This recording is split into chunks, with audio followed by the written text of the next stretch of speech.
David, the human author of Psalm 23, in one of his other Psalms, is written right after he cheated on his wife with another man's wife, and actually had her husband killed after that. He's pierced to the heart. God has to use another person in his life to address this guy named Nathan. And once he does, he admits it and deals with it. And then he writes this in Psalm 51, verse 1 and 2. Have mercy on me, O God, according to your steadfast love, according to your abundant mercy. Blot out my transgressions. Wash me. Wash me thoroughly from my iniquity and cleanse me. Cleanse me from my sin. What David understood is that when we drink from the cup of sin, it dirties our souls. It dirties our insides. And we need God to cleanse us, to wash those toxins out that we've consumed.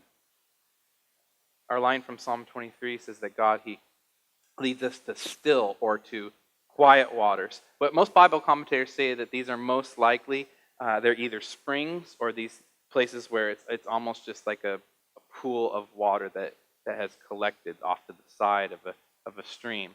And so they said what they would do is the shepherd, they would go to these places because it not only provided a place for the sheep to drink, but that he could also clean and wash the sheep and give them baths. And what they would do is they would take a sheep, literally, a shepherd take a sheep in his arms, and he'd walk into like knee-deep water and just pour water all over their wool. And then he would scrub the wool to get out all the dirt, and then would take his forearms and then pull back all the hair, the wool, to its full fluff and length, and the sheep would be clean.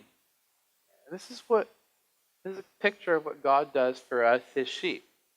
He gently and thoroughly, he washes out the stains of sin that are in our wool of our lives that we've covered ourselves with. And then he pulls us back up to strength and to full, renewed, and refreshed life once again. And think about this idea of us being dirty and needing to be cleansed and washed. You ever sat next to a person that's kind of dirty? They like reek of BO. You're like, yeah, the person's sitting right next to you. Get a whiff. Here's the funny thing about that.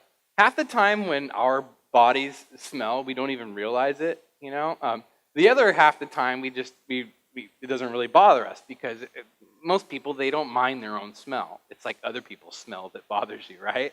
I kind of like my smell. It's not too bad. My BO smells good. It's just everybody else's that's bad. But man, if I try to get in bed at the end of the night tonight smelling like that, dude, it's not happening. My wife's like, get in the shower before you get in this bed. You reek, But once you do take a shower, it feels good, right? Ever been like super dirty doing yard work or something, or maybe you just haven't had a shower in a week, When you finally do take a shower, it feels good, right? Like nobody ever took a shower and was like, oh man, that sucked. I liked it. Felt so much better when I was all dirty, right? Being clean feels good. And it's the same thing with our souls. Sometimes we don't realize how bad our condition is, how much of our attitude and our heart and our life just smell. And we need to be cleansed. We need the cleansing of Jesus.